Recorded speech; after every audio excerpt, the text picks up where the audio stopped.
Upang mapagaan ang trabaho ng mga guro at bigyang diin ang kanilang pangunahing tungkulin sa pagtuturo, magtatalaga ang Department of Education o DepEd ng higit sa 7,000 administrative support staff sa mga pampublikong paaralan sa buong bansa.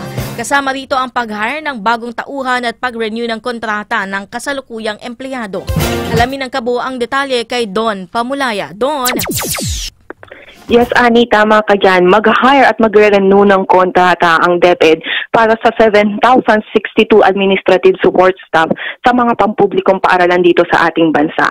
Ang hakbang na ito ay para tuluyang alisin ang admin task ng mga guro at makatutok na lamang sila sa pagtuturo. Sinabi ni Education Secretary Sani Angara na ang mga guro ay dapat nasa silid-aralan, hindi nasa likod ng paperwork, kaya naman maglalaan ng pondo mula sa maintenance and other operative expenses para sa karagdagang tauhan.